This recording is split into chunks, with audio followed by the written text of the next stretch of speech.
Welcome to the Sports Skillet Radio Show. We want to thank you all for joining us this week.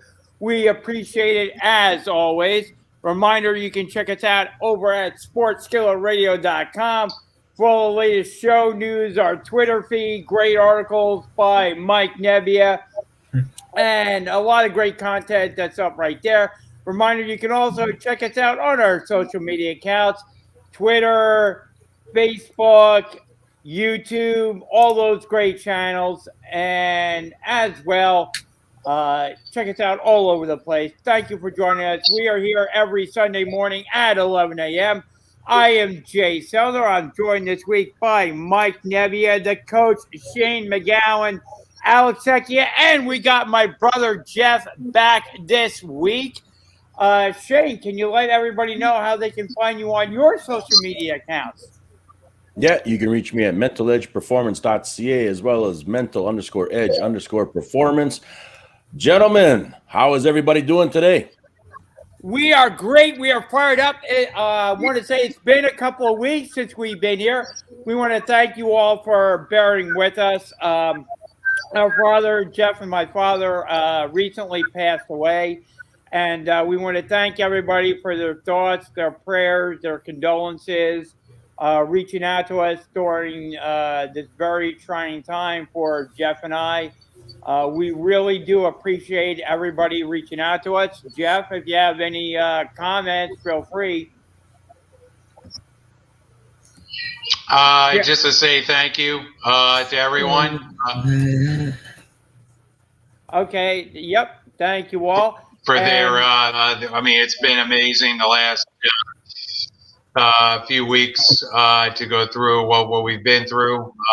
Dad always enjoyed listening to the show and providing his feedback. So we now carry on and get ready for a great show today. So let's get started. Absolutely. And a reminder, if you're finding us on our social media accounts or the Heat Ratio, we want to thank them for hosting us as well. Check out all the great content on the Heat Ratio Sports. Reminder, as you're listening to the show, if you want to drop us a comment, feel free to. Drop us a line. We can see your comments, and we will respond to them. So if you have any opinions on any of our topics during the show, feel free to drop us a comment in there, and we will see it. So as Jeff said, let's begin the show. We will be getting to the Eagles, the Giants, the Jets, the pit of despair that are those three teams. But let's start off with one of the big games coming up this week in the NFL, the Patriots and the Tampa Bay Buccaneers. Shane, I'll start with you with this one. What are your thoughts on this big game this week? Tom Brady and Bill Belichick facing off in a marquee matchup. Well, if you ask Tom, he's just another game. He's coming in there to win. It's simple as that. You ask Belichick, he doesn't even answer you. So, I mean, basically he's just getting himself prepared for another game. I mean, it is – there could be a lot of hype with Brady breaking a record, no question about that. And from what I understand, they definitely don't want to stop the game. I think they said they'll just pause it and continue on if the record is broken by him in passing. But like I said, I more or less to go out there thing. Sure, his teammates are probably going to be more hyped than he is in many ways. You know what I mean? To help him through this. I know they are playing without Gronk, so that's kind of a downer in that part. You know what I mean? For that aspect. But I still expect that Tampa's going to come out there and do their thing. They lost last week. It's not a good thing when a team loses, especially a team like that of their caliber. So I expect them to come up there, fire on, guns a-blazing, and do their thing. Probably you're going to have the mixed reaction from the Patriot fans. You know what I mean? They're cheering for their team, but yet they're cheering for Tom. Alex, what do you think about the matchup? Yeah. I think it's going to be the best game of the season. I think it's the most anticipated game. Listen, not only is Brady 68 yards away from getting the all-time passing yard leader in the NFL, but if he wins today, he's officially beaten every NFL team ever played. So you got to think he's been in New England for the past 20 years. He's played everybody. He's beat everybody at least once, except for New England. So there's that record going for him too, where he'll be the first. I'm pretty sure he would at that point. Well, I guess Peyton Manning's done it too, but he would have beaten every NFL team. Going into it, Brady also lost last week in a tough contest with the Rams. Brady doesn't like to lose back-to-back weeks. He doesn't like to lose games he feels he should have won, no matter how competitive it was. You got a lot of fire going into this week. There's a lot of animosity. I think the Buccaneers pull away on New England on this one. I think they do. And if Mac Jones, that defensive line, I don't think he'll be able to handle the front. If they rush the four, Sue, Barrett, White, I don't think and Pierre-Paul, I don't think they can handle that. We've seen it with the Saints. Mac Jones throwing the ball. He threw that one prayer to Kendrick Bourne. It was luckily a touchdown, man-to-man coverage down the sideline on the right side within the red zone. But it was a tight ball. It was a risky throw. You wouldn't make that throw every time. You just did it because you're rushed. His pressure rate was under 3 seconds on that one. So, if he has to deal with that all day against Tampa Bay, where do you see New England progressing within the yards? So you hope as a fan, Mac Jones stays consistent, plays like the quarterback New England drafted him to be, and could try and keep them in this game. But I think the Tampa Bay defense is something Mac Jones has never seen. Well, obviously at this point, he's only versus Dolphins and Jets and stuff, and the Saints. But this defense, he hasn't seen nothing like it, and he's going to get a rude awakening when they come knocking on that door. You think so? What do you think, Jeff? I think Belichick's going to have something up his sleeves for Tom Brady. Definitely, I think Belichick wants to get back at Tom Brady in a big way. Belichick's going to be ready and foaming at the mouth. He is a defensive coach, so he's going to have that defense ready to go. And it could be a long day for Tom Brady. Based upon the fact that Tampa does have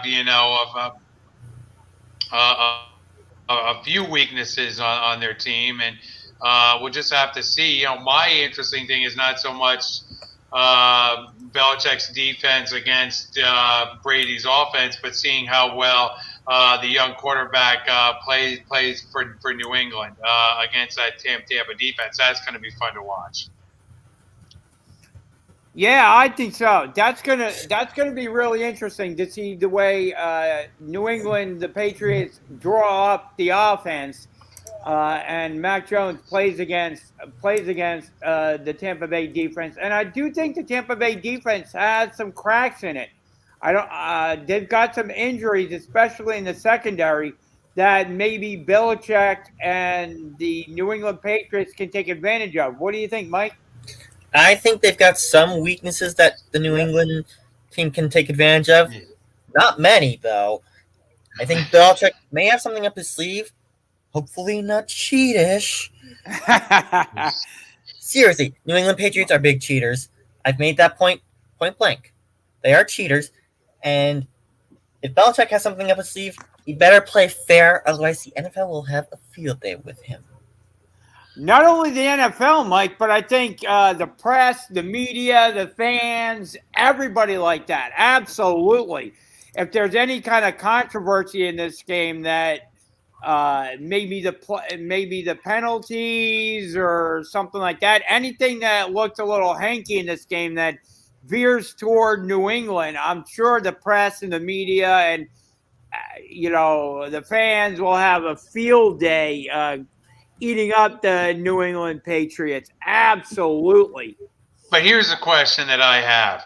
Okay. Who does this game mean more to when you look at the big scheme? Does this game mean more to the New England Patriots, or does it mean more to the Tampa Bay Bucks? I might argue that this game means more to New England, given the situation where they are, than it does to the Tampa Bay Bucks. I mean, if the Tampa Bay Bucks lose this game, they'll come back from it. They'll regroup. They'll come back from this. But if you're New England, you really, this would be a big, statement win, against the world champs, especially when you look at that division with Buffalo and so forth. It's they need to get a win if they're thinking about a wild card or something like that. In the big scheme of things, this game probably means more to New England than it does to the Tampa Bay Bucks.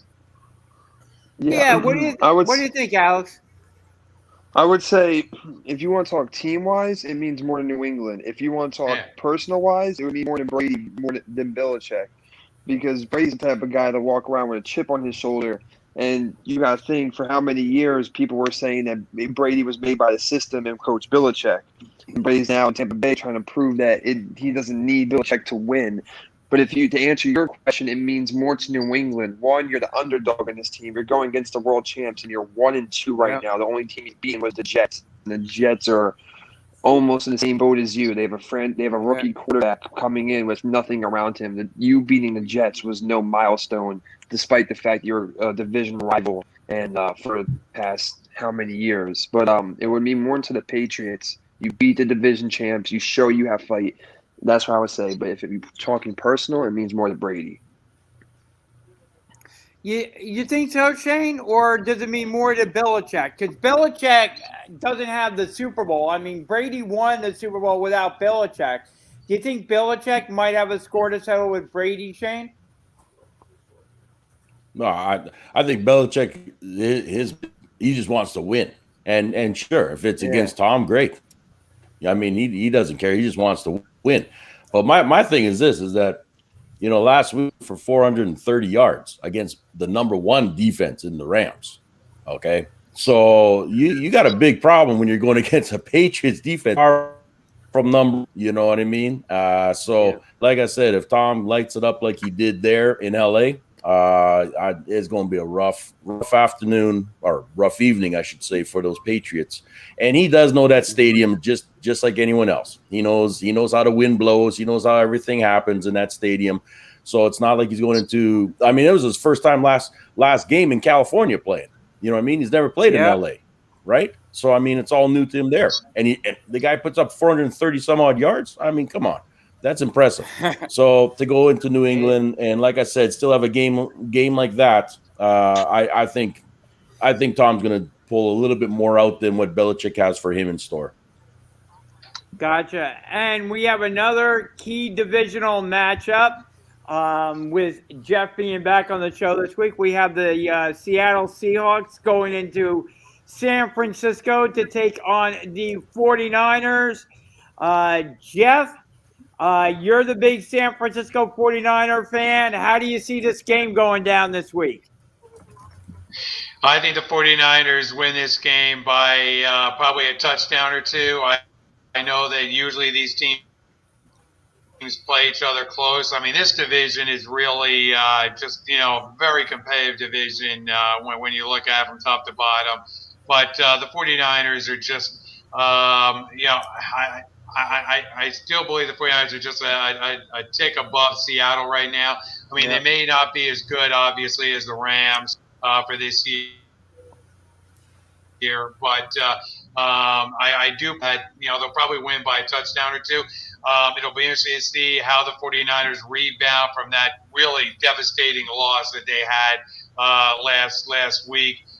Seeing Aaron Rodgers go down and get that late field goal was truly a devastating thing for all 49er fans. But you got to come back from that. You have an opportunity here to get, a division win. You've already put 2 road wins on the board this season. So just regroup and get a win today against, a Seattle team that's not, the best edition of that team. And, get ready to, try and get into division play for the 49ers coming up here on their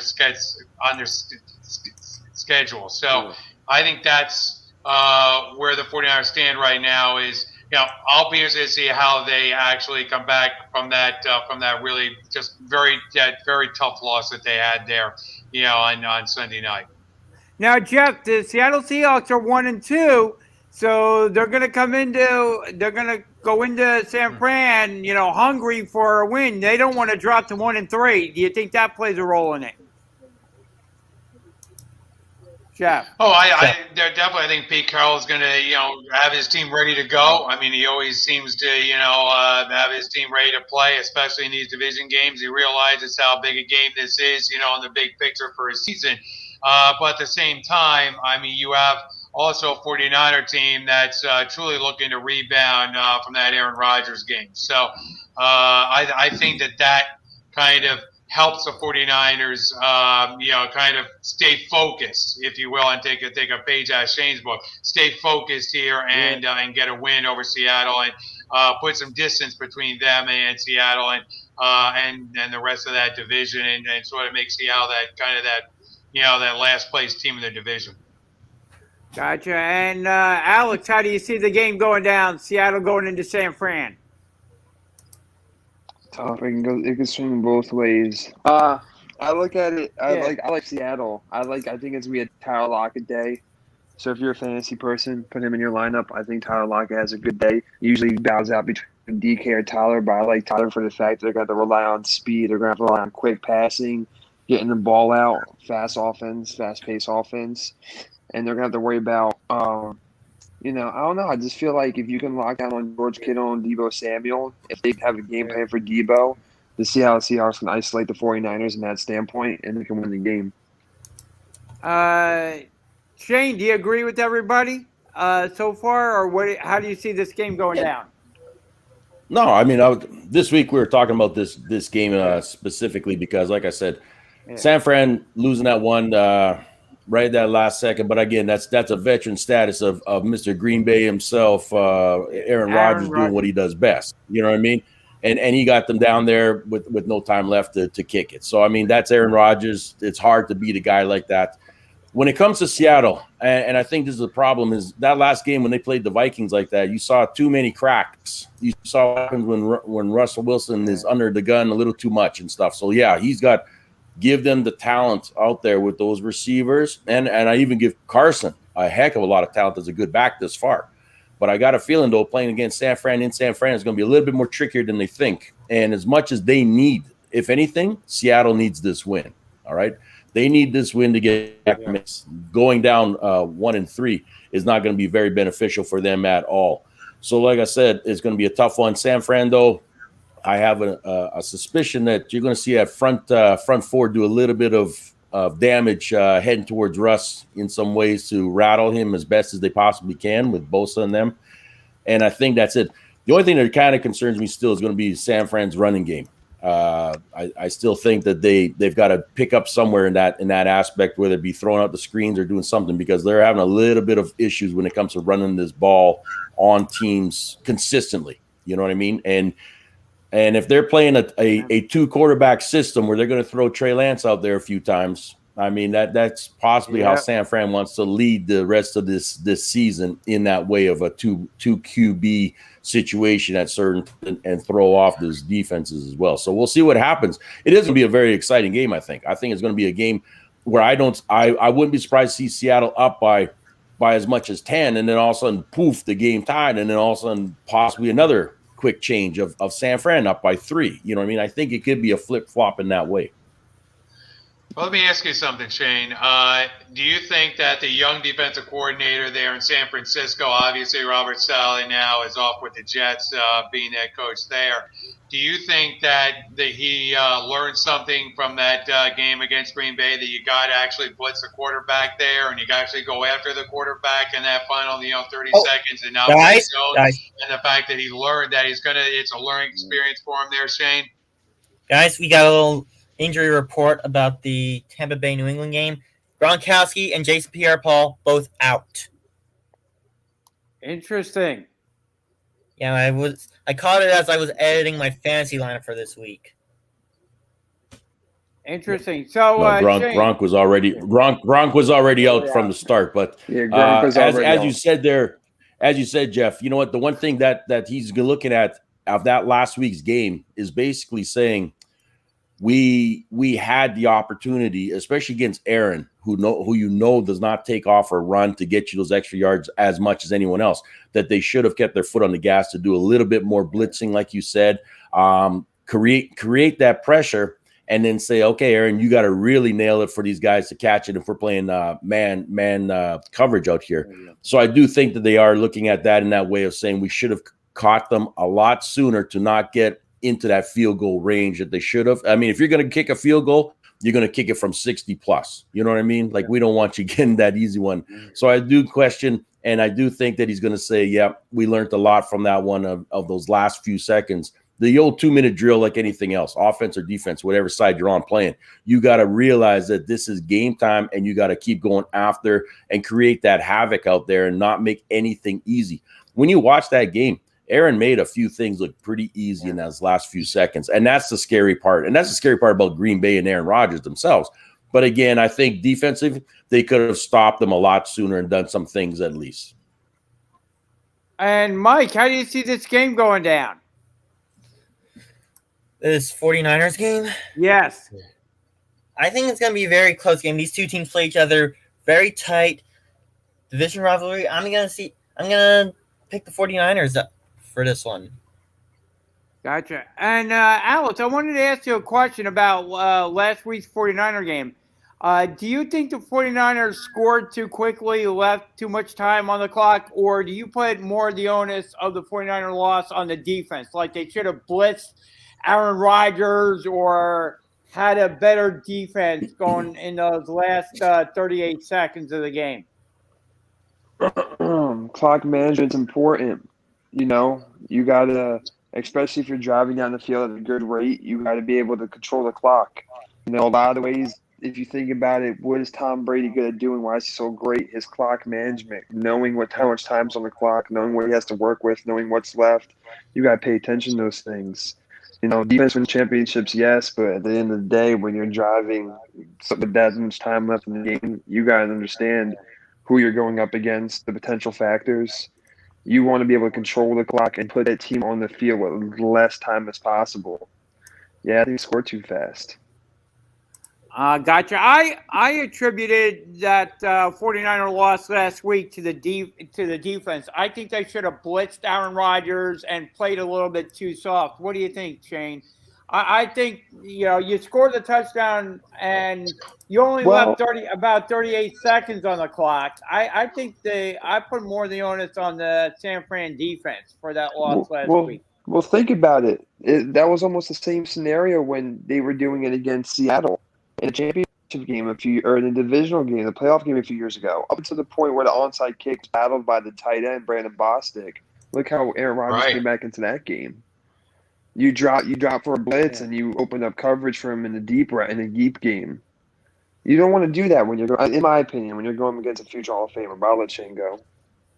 But that's why, you know, as Alex would say, I mean, that's why they're Aaron Rodgers. That's why they're Tom Brady. Yeah. Right. Yeah, I mean, there's no question that those guys are going to see what's coming at them in that way. I think it comes up to how fast your players on defense, how much do you trust that the fact that they can get to the position, still bait that QB to throw the ball when they want them to on the blitzes too and things like that. So that's the experience of what you got for his safeties and corners and everything there too, to make things happen and to create that, get in there fast enough before the tight ends and everything like this for those quick outs and stuff. But like I said, is honestly, Shanahan and them are thinking, look, we're going to score. We'll leave you with 30 seconds. I got to trust my defense. You got to trust your team. I mean, let's put it that way. You got to trust your team to get that job done.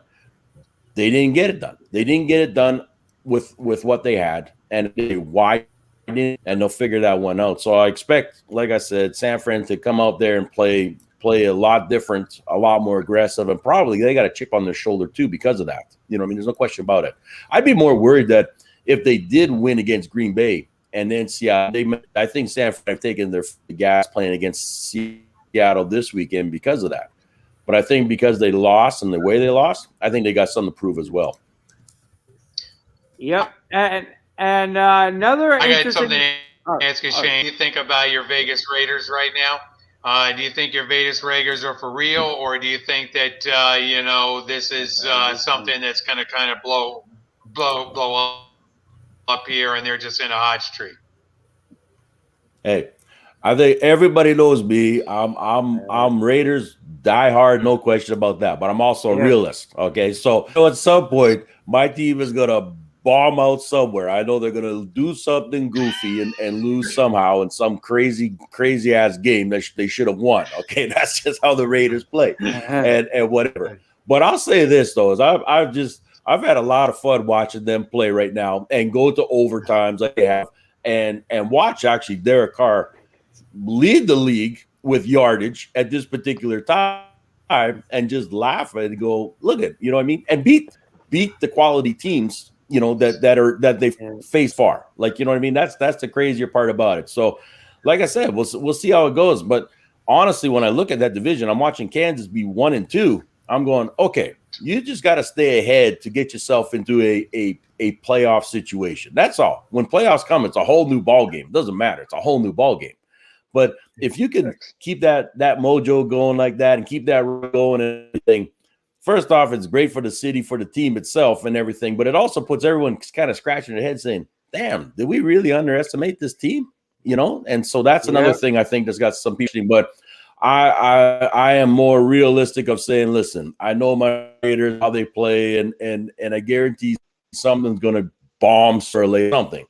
But right now, I'll say this. I got to give Derek Carr a lot of credit for the way he's performing, the way he's leading his team and things like that, even without a run game, which they have nothing of, all right? They don't have a run game at all.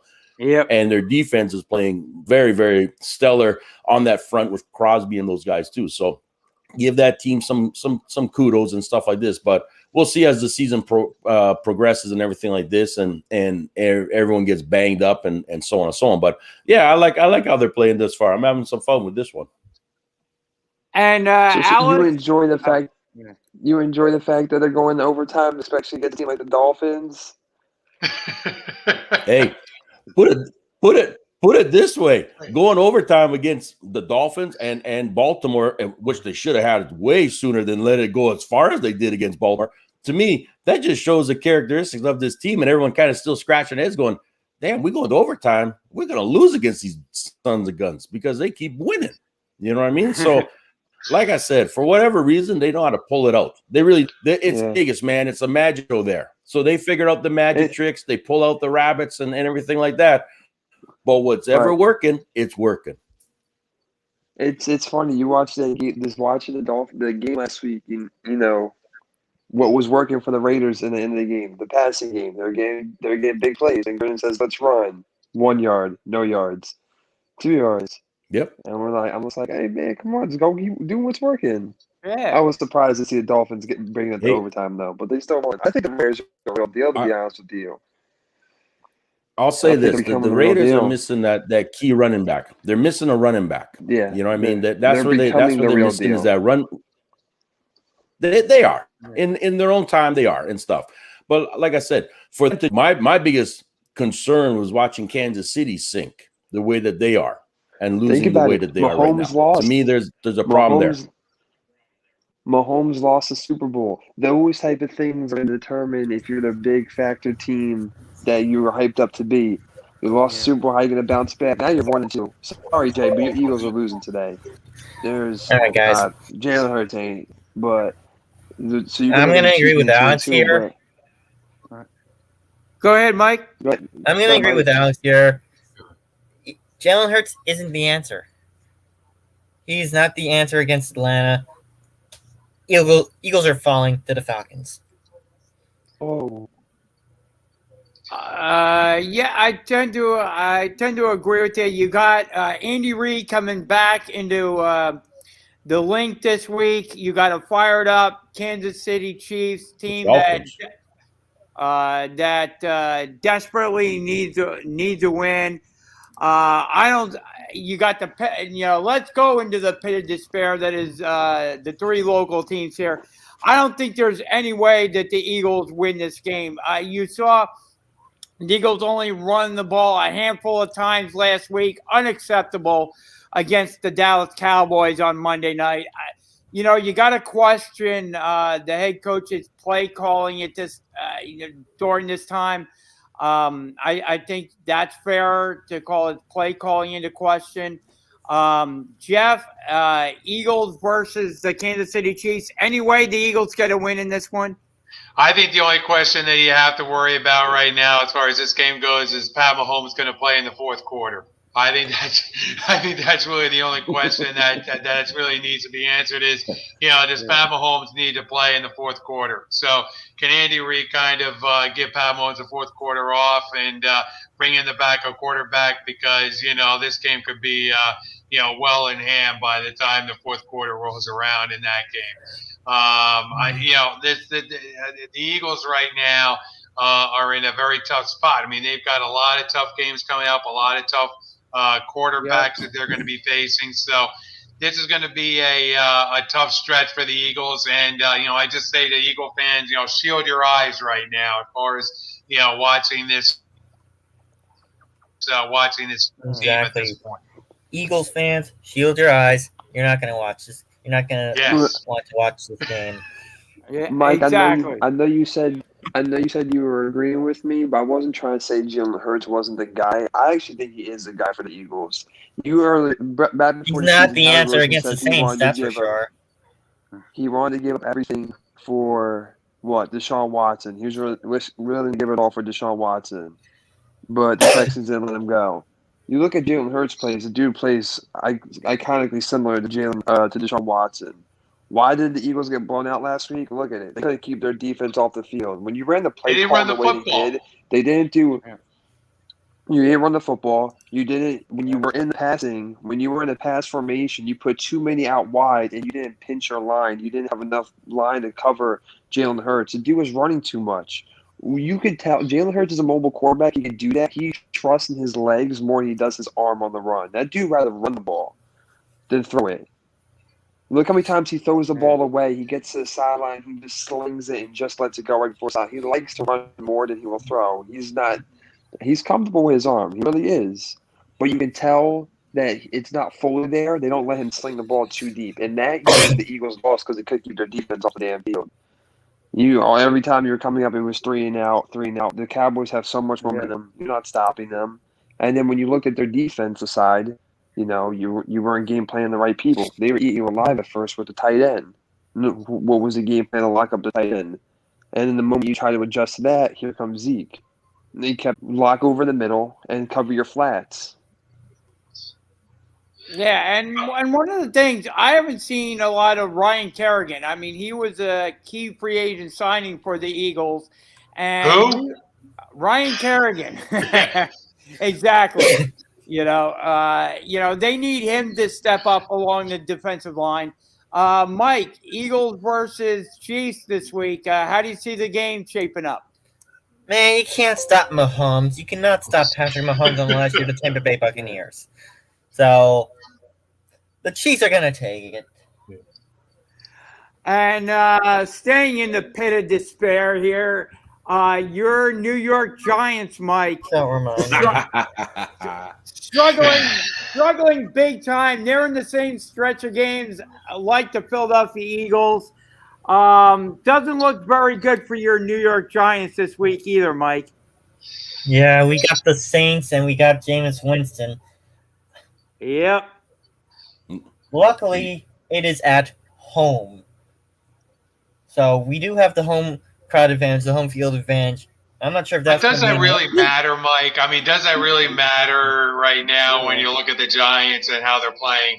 I'm not sure the home field advantage is going to be enough against a now consistent Jameis Winston. He wasn't that consistent in Tampa Bay. But if we can force Winston to make throws he doesn't want to throw, he doesn't want to make, we might be all right. So but I can then see they this one just give it to Kamara. Yeah. I mean, that's the guy that's going to take this game anyways. Alvin's going to take this game. I'll tell you that much right now. Yeah, I don't see the Giants. Same way with the Philadelphia Eagles. I don't see the Giants win this game. Do you, Alex? No shot. No shot. I tend to agree with you. I think the Eagles and the Giants are in this big pit of despair where you're going to have losses starting to pile up. The Giants, at least the Eagles, you have a brand new quarterback, you have a brand new head coach in there. So you're just looking for something to kind of grasp onto. The Giants had maybe you could argue might have had some playoff hopes this year. What do you think, Alex? In this division, maybe the Giants might have had some playoff hopes, but as for the start they've gotten off to, I think those playoff hopes are long gone at this point. I don't think they had any playoff hopes. You had your best player coming off a torn ACL injury. You didn't know how he's going to play. Yeah. And if you look at the stat line this season, this dude has yet to be 80 yards out. And he's not playing the same way. You could tell there's fear, there's it's a mental game at Saquon for this point. The dude's back. He's healed physically, mentally. Look at him when he runs the football. He's easier on his cuts. He's not making them as hard. He's not driving into them as hard. When he gets into a pile-up, look how quickly he is to go down. Compared to how he was his rookie season, how quick he was, how agile he was. It's mental at this point. He doesn't want to hurt himself again. That's a huge injury. That could be a career-ending injury. And if it happens again, in that position especially, you put your lifeline in that league tenfold in half, essentially.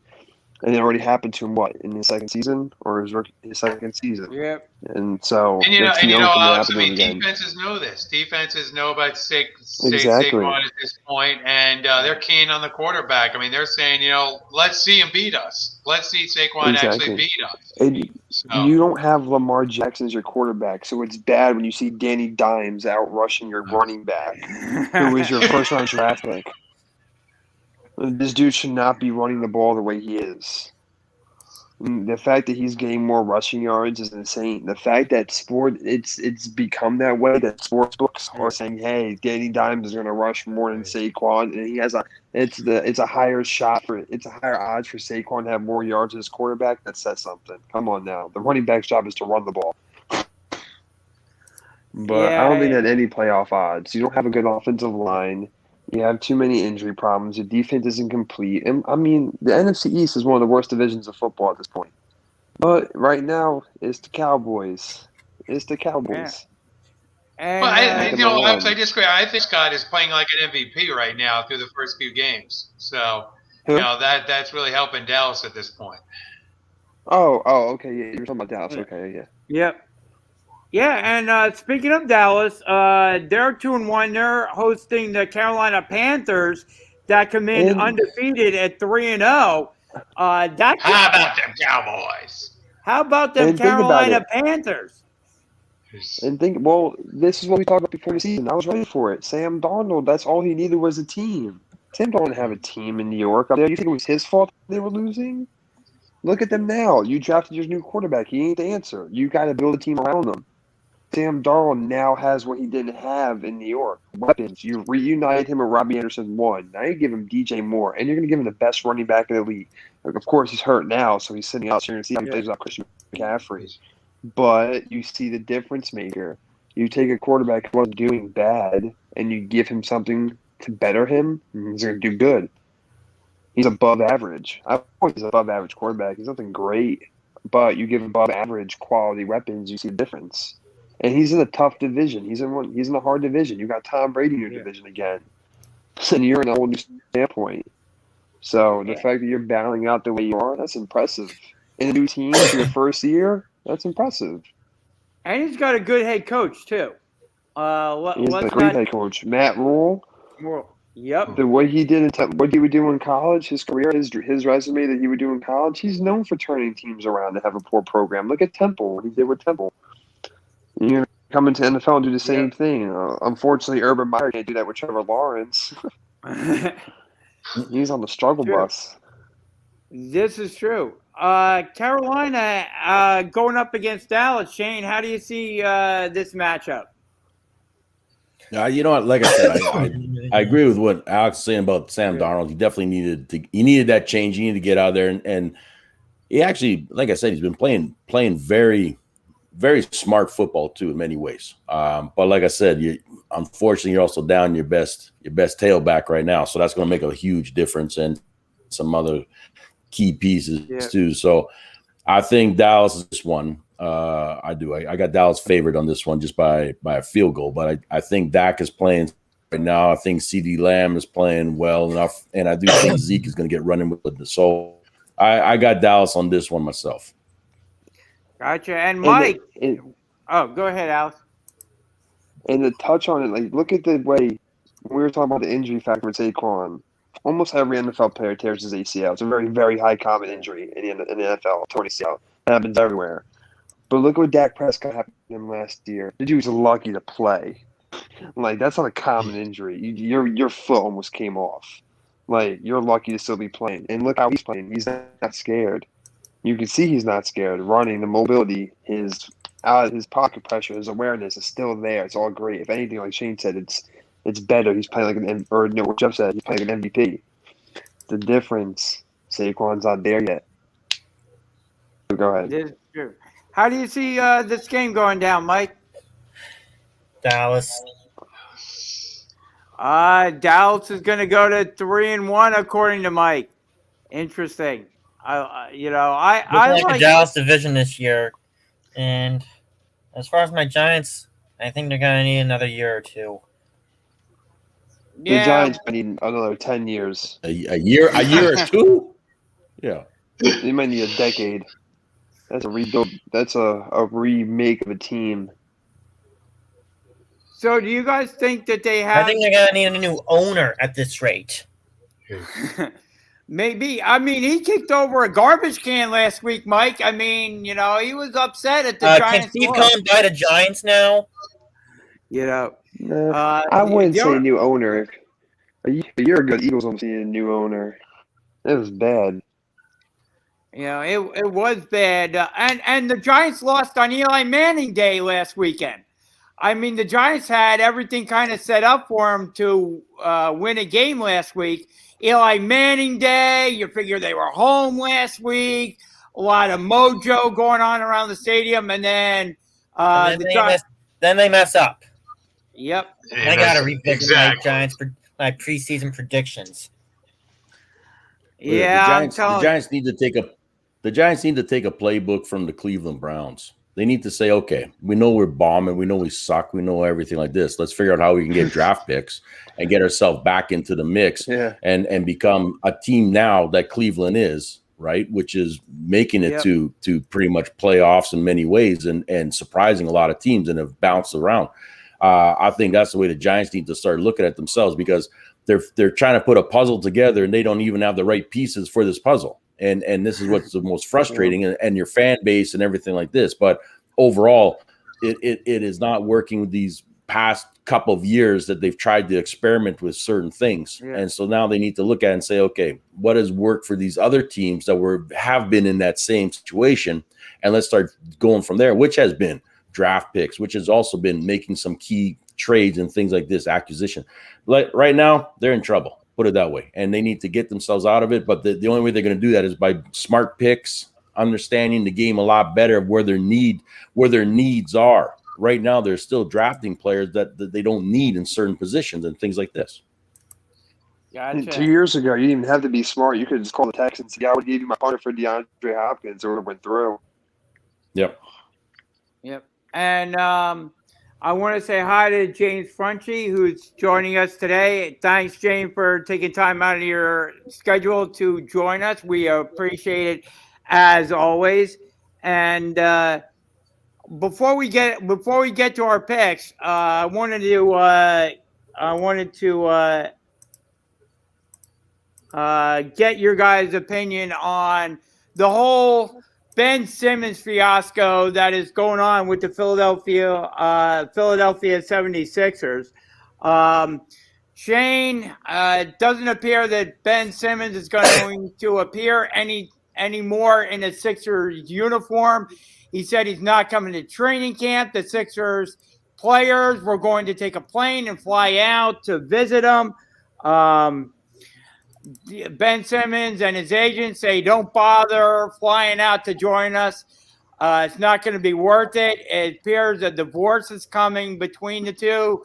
Daryl Morey, the Sixers president, GM, whatever you want to call Daryl Morey, says, I'm not going to trade Ben Simmons for 5 cents on the dollar. I want to get good value for Ben.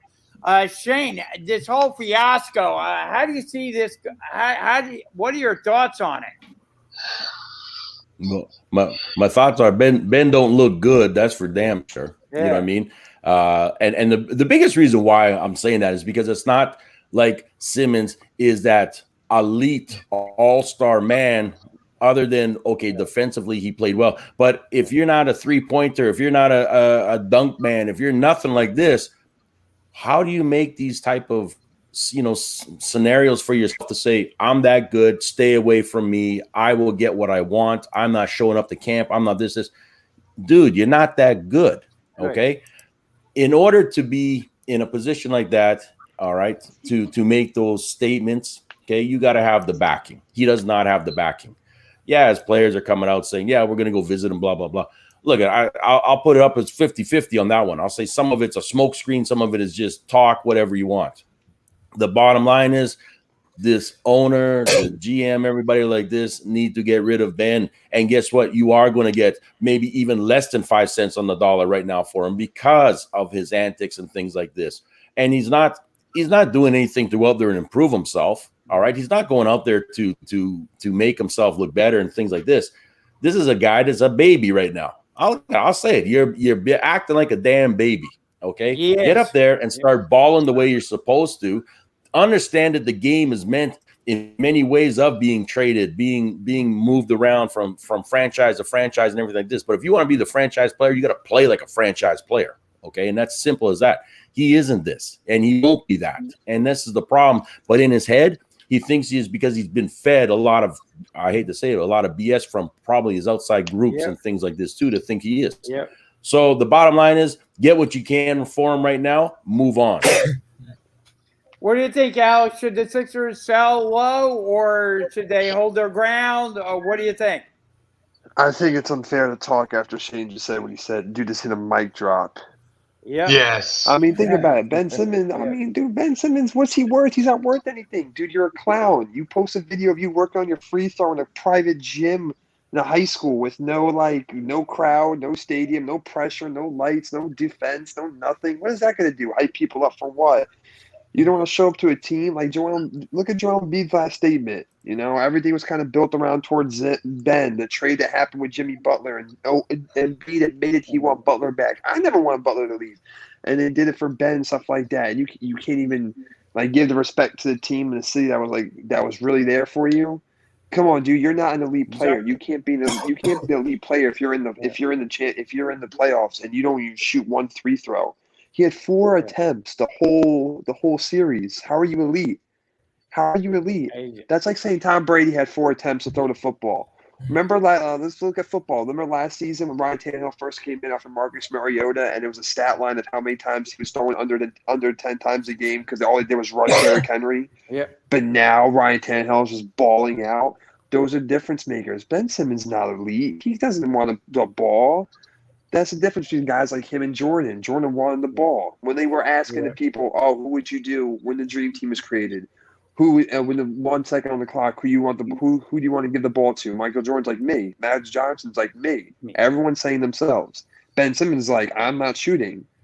You could see in the one drive in Game 3 against the Hawks. I almost said the Falcons. Against the Hawks. When they were running down, they tossed it to Ben, and Ben threw it right back. He had the easy layup. You didn't have to dunk. You could have laid that up. You had room. He threw it back, and it offset the whole tempo. That dude doesn't want the ball. He wants the money. He wants the payday. Everyone hyped him up for being a big name. He's not the big name guy.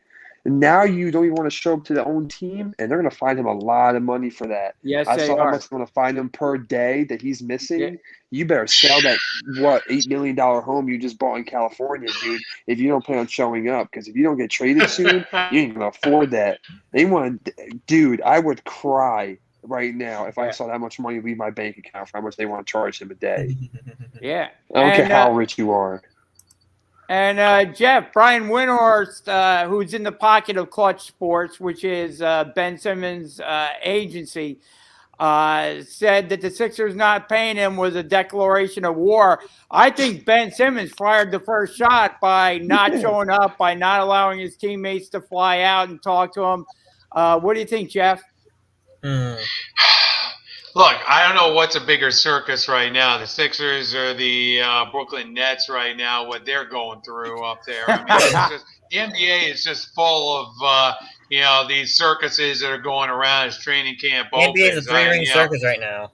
Yeah, it's a 3-ring circus. Exactly. I mean, the NBA is just right now 3-ring circus. I mean, it's like, okay, just take your damn COVID shot, and get on the court. I mean, it's all LeBron James. Okay, I got my COVID shot. Get in line, get your shot, go in, play for the Brooklyn Nets. We're crying out loud. But okay, but and then you got this Ben Simmons mess with the Sixers. It's the NBA has just become a 3-ring circus right now, and it's incredible. It really is. To go off what Jeff said, I want to throw this question to Shane. On the I Am Athlete podcast, if you got whoever, for those who aren't familiar, especially for the people listening right now, it's hosted with Brandon Marshall, Chad Nochocinco, Fred Taylor, and Channing Crowder, former NFL players. They had a topic a few months ago about players' associations and the NFL and guaranteed money, why NBA players aren't scared to speak out versus NFL players. NFL players should speak out more. And the whole argument was because NBA players got guaranteed contracts, NFL players don't. NBA players run the league in the NFL. The owners run the league. Jeff, you were just saying how it was such a crazy ring show. That's it can be a continuous thing in the NBA. Shane, what do you feel about players running the league in that sense versus the owners running the league in another sport? And you see the difference in how they play out. Yeah. I think all of us are in agreement of how an NBA player can call your buddy and say, hey, you want to come play on our team? Sure. Okay, well, let's do this. You're right. You can't do that in the NFL. You can't do that in other sports leagues. Okay? It doesn't work like that. So you're right. Who is running the show? And to me, you just lose all that credit. I'm paying you $250 million with what, 175 of it guaranteed? That's just ludicrous. And you're going to sink this great sport basketball by doing these things. All right. You're going to sink it in many ways as time goes on. The NFL is going, hey, I have to have a piece. Those guarantees of like, okay, I signed for $100 million, but maybe I'm only getting, say, $60 million guaranteed right away. I got to work for the rest of it. You know what I mean? So yeah, I don't have a voice when it comes to many things that are hot topics and stuff like that. As much as, I want certain guys to come play on my team and so on and so on. They still got to write up their contracts. They got to be professional about it. There's integrity. There's respect. There's everything like this. Basketball, man. You just go out there. Look, you want to play here? Collect this much? Sure, no problem. You want to come play on my team? Sure, no problem. Okay, is it LeBron running the show, or is it the organizations? Is it the teams? Who's running the show? So Simmons, in this case, thinks he can do the same thing. You know what I mean? And that's the problem. But he has no talent. So I don't agree with the NBA being able to guarantee all that cash and not get production and be able to do whatever you want compared to what the NFL can do. Yep. And what do you think, Mike, with the Kyrie and the Ben? They got to put some caps on some of this. Yeah. What do you think, Mike? I think you should at least reveal your vaccination status to your employer, but if you want to keep it personal, away from the media, you can do that. Just reveal it to your employer away from the media. I was talking with my mom about this last night. But then your employer is going to say but your employer is going to say the whole team is vaccinated. So then so it's already out there. Right. Yeah. Exactly. It's a double-edged sword. Exactly. It's a double-edged sword. But here's the thing with we're talking about the vaccine here, and we're talking about Kyrie Irving and the Brooklyn Nets. Mike, here's the thing.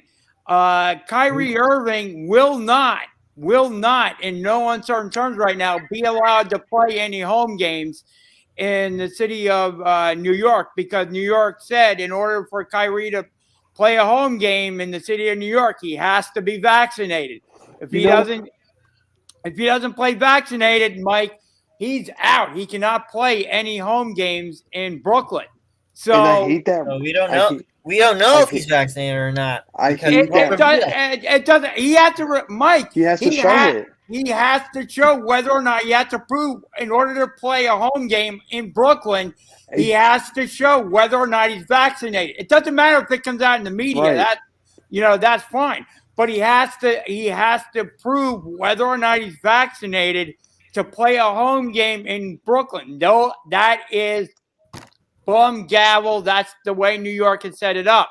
So already, if Kyrie doesn't get the shot, Mike, he's not playing a home game in Brooklyn.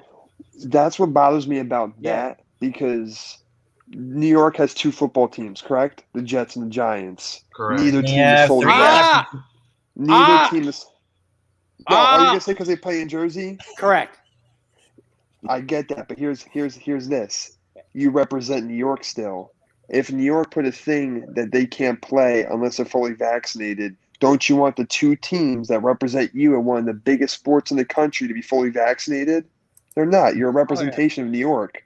If the Jets win the Super Bowl this year, it doesn't count as New Jersey's Super Bowl. It's New York's Super Bowl. They ain't winning the Super Bowl this year. It's New York Super Bowl. True. They're the New York Jets. They're the New York Giants. None of them are fully vaccinated. Why? Because you don't have a stadium in New York? That's the dumbest thing. You're still called the New York Jets. You're a representative of that state. Your Of stadium that area, is, mind you. honestly, let's be real. Your stadium's 10 minutes from you're 10 minutes from New York. The bridge is right next to the stadium. You're essentially basically in New York. You're in the tri-state. You're right there. Your area code is it's like, let's be real. Yeah. But what I'm trying to say is your representation in New York. So every other team has to be fully vaccinated, but the team that plays in Jersey with your name doesn't have to be. How does that make sense? There's a representation of you.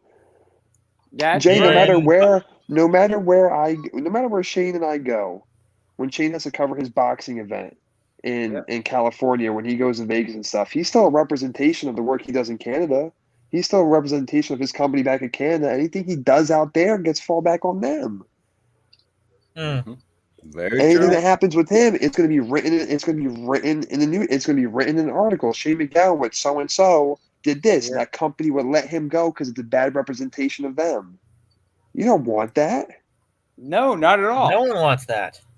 So, And Alex, back to your point about the Giants and Jets stadiums, I read something that the Giants and Jets stadiums have mediocre field conditions, and that's what's been contributing to the rash of injuries with the Giants and Jets. So if you want to look at that, the New York Jets and New York Giants, by that standard, should be fully vaccinated. Yep. Your representation in New York. Exactly. They're not. Let Kyrie play. Is that your shirt? Is that going to be Alex's new shirt? Let Kyrie play. Let Kyrie play. Yes. Nah, right now. If you make those shirts, I will so get one. You'll buy one? I'll make them. I will so get one. There you go. You might have a new bit. Hey, a new business may have been created this week for you, Alex. Shane, I'll partner with you. I will even help you out to get that started. There you go. I want Let to Kyrie play, please. Let the Big Three in Brooklyn play. There you go. That's a 60-win team right there. Yep. So I want to go around the table and get our top 3 picks of the week. Who wants to kick it off? Mike, you want to go first? Yeah, I guess so. I'm going to take the Chiefs over the Eagles. I will take the Buccaneers over the Patriots. And I will take the Packers in their game. All right. Shane. You notice I did not pick for the Giants game because I noticed that. Because I believe any more Giants games because I feel like I am bad luck. Okay, there you go. Maybe, who knows? Maybe they turn things around this week. Shane, your top 3 picks of the week. Yeah, I'm gonna take hopefully some easy ones here. I'm taking the Bills over the Texans. I think that's gonna be a schooling out there. I've also got myself. I'm going Tennessee over the Jets as well. I think it's going to be a run game, even though Tennessee's down a couple of receivers. I still think they're going to get it done with Derrick Henry. The one I'm going to really throw it out there is I'm going to go to Rams over the Cardinals by a field goal. I want to see exactly. I have faith that the Rams are going to do it, but I want to see if the Rams are this legit. Okay, so I'm going to take the Rams on that one. That's going to be my risky pick. We'll see what Arizona, but I'm going to take the Rams over the Cardinals by a field goal. Gotcha. And Alex, who do you got? I want to ask you a quick question. Shane, do you think Derrick Henry gets 145 rushing yards or 50 receiving yards? Which one do you think he gets? 50 receiving yards or 125 rushing yards? I think he gets both. This is a question for Shane. All right. Yeah, I'm taking the rushing. I'm taking the rushing on that one, on that prop. Yeah. Okay, awesome. I All right. seriously think he gets both. To answer the question, I'm going Bucks over the Patriots. It's gonna be a spanking down there. I'm hyped for it. I can't wait. Even though it's my team, whatever. I'm gonna take the Seattle Seahawks over the 49ers. Sorry, Jeff. I'm gonna take the Dallas Cowboys over the Panthers. Yeah, let's run it up. Gotcha. And Jeff, who do you got? I got the Kansas City Chiefs. I think I'll take an easy one there. That's almost like a pass. I'll take them. I'm going to take my 49ers. I'm going to disagree with Alex there and take my 49ers over Seattle. I hate the Seahawks. I really do. It'd be great to just beat Pete Carroll. And then I'm taking the Tennessee Titans. I think that's going to be a good win for the Titans. So I'll take Tennessee. All right. And as for myself, I am going to go with the Indianapolis Colts over the Miami Dolphins. I think the Colts get their first win this week. I will go with Green Bay over the Pittsburgh Steelers. We didn't get a chance to talk about that game. I like Green Bay over Pittsburgh. I think Pittsburgh's sliding down the scale this week. And I will go with the LA Chargers over Shane's Raiders. I think the Chargers give the Raiders their first loss this week. Petty Herbie. Ooh, did you guys see Justin Herbert trying to blow off Patrick Mahomes? Yeah. So petty. You know he heard him. Yeah. Well, hey, we're going to see about that one come Monday night, baby. Yes. Monday night. There you go. I know we didn't get a chance to talk Major League Baseball this week, but you guys want to say anything about Major League Baseball? Jeff? Sure. We got craziness going on in baseball. Today we have 14. This is the last day of the regular season. We got 4 teams right now battling for the AL wildcard. And we got these 2 teams out west in the National League that are crazy winning right now between the Giants and Dodgers, and they're battling out for the division title. So and best record obviously there.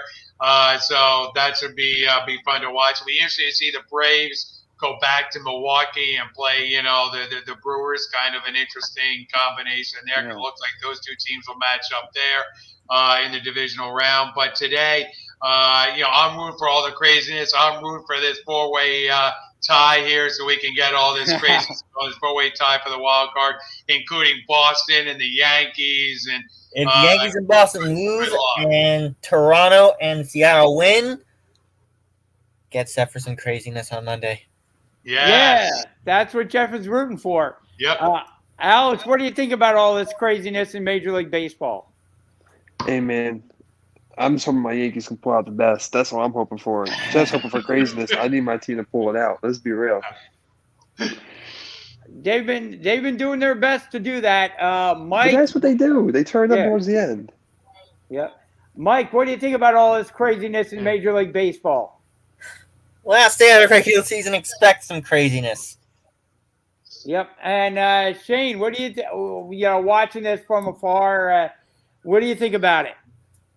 Yeah, I had my Dodgers from the beginning out there. You know what I mean and stuff. I knew the Giants were going to be a factor too later on, but man, it's a tight one. That's a tight one out there with those guys. And really, I think both teams are playing extremely well. No question about that. And here's the thing: the Giants and Dodgers could match up in the divisional round, obviously now because of baseball and what they've done. Because if the Dodgers win the wild card, obviously against St. Louis, because it looks like the Dodgers may get will be the wild card, but who knows? But if the Dodgers end up the wild card, they'll end up playing the St. Louis Cardinals, and if they beat them, then they'll play the Giants division round. That's kind of a shame because you want to see those 2 match up, obviously in the league championship series, not the divisional round. But it looks like that's when they were match up. So, and and you're absolutely correct.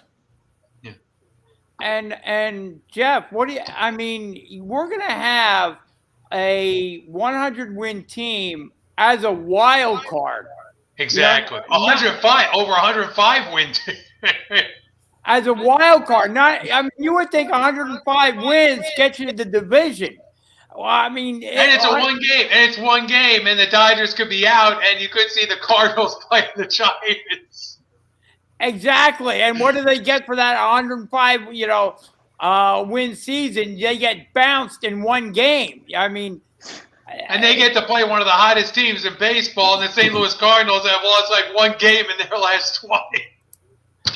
And, as a Philly fan, we're saying the Dodgers as a wild card. As a Philly fan, you got to sit back and watch Gabe Kapler and the San Francisco Giants win the division over 100 wins. I mean, you're looking back and you're seeing Kapler, Girardi, Kapler. I mean, that's a little bitter pill for Philly fans to take this season. Jeff. Watching Gabe Kapler win all these games and be a division winner, I'm telling you. Well, all he had to do was get out of Philly. I mean, that's all Kapler needed to do is go out to San Francisco and play with Buster Posey and those guys. Yeah, I mean, and San Francisco, I don't care what you say. San Francisco going into the season this year was not projected to win as much as they are. I mean, I think everybody looked at the season and they were expecting the San Diego Padres to go out and battle the Dodgers for the division, and I don't think people would have been surprised to see the Padres with 105 wins, Manny Machado and Tatis, etc., win all these games, and they are an also-ran this year. They didn't make the wild card. They're not. They weren't a factor down the stretch as a wild card team. Instead, it was the San Francisco Giants, kind of this team that a lot of people say came out of nowhere to win the division. Wouldn't you say, Jeff? I mean, here's the thing that I look at more than anything when I look at the standings, and Shane may get a kick out of this. You look at a team like Arizona, they're down there, and they're like 50 games out of first. 50 games. Exactly. Yeah. I'm still looking to see what the Blue Jays can pull off here too. Yeah. Well, I'd like to see Seattle actually bump into this because they've been out of the playoffs for so long and break that streak. So yeah. Yep. Absolutely. So as we wrap up, Mike, any NASCAR information? Yeah, we're in Talladega this week. It's a restricted play track, 2.6 miles. It is the 5th round of NASCAR's playoffs, and this is a track where anything can happen and most likely will. And it's not a matter of when the big one will strike, it's if the big wreck will strike. Gotcha. No, I got it reversed. It's not a matter of if it'll strike, but when. But I do have my prediction. I do have my prediction for this one, and I have a feeling it will be a first-time winner. All right. And it'll who will that be? Bubba Wallace for 2311 Motorsports. All right. We will check back in with you next week, Mike. Thank you very much for that. Guys, we'll go around. Any final words, Jeff? Just like, again, to thank everybody for all their thoughts, prayers regarding Dad. It's, it's been a tough few weeks, and we thank everybody for that. And happy birthday to Dad in heaven today. I'm sure he's celebrating with Mom and everybody, his friend Pat, and everybody up there in heaven. So happy birthday, Dad. Yep. Mike, any final words? I actually just want to give a shout out to the seniors of the Hightstown High class of 2022, especially my new cheerleader friends, Stana and Amanda. Very good. And Shane, any final words there? No, like I said, you know what? Happy birthday to Dad. That's for sure there, guys. Yeah. And also, like I said, looking forward to today's games and that we got and everything else, because I think we're going to have a great Sunday today. All right. So let's enjoy it. Some fun. And I'm telling you, Jay, on Monday, my Vegas Raiders are taking these damn Chargers. We will see, Shane. We will see. I want to thank everybody for. Oh, Shane, before we let you go, one more time, can you let everybody know how they can find you on your social media? Yeah, you can reach me at mentaledgeperformance.ca as well as mental_edge_performance social media. Guys, it's been an honor. Absolutely, as always, and we want to encourage everybody to check us out on sportsskilletradio.com. We want to thank the Heat Ratio Sports for also hosting us. Check out all the great shows on the Heat Ratio as well. Check out sportsskilletradio.com. Great articles by Mike posted up there, and want to check us out at Sports Skillet. Just do a search for that on our social media. Thank you, everybody, for checking us out. We appreciate it each and every week. Stay tuned for more shows on Sports Skillet Radio coming up as well. And thank you. We'll enjoy the sports weekend coming up. We appreciate you, as always, taking time out of your day to join us here on the show. And we will be back next Sunday with the Sports Skillet Radio Show. Have a great week. Enjoy your sports week, everybody. And we will see you next Sunday.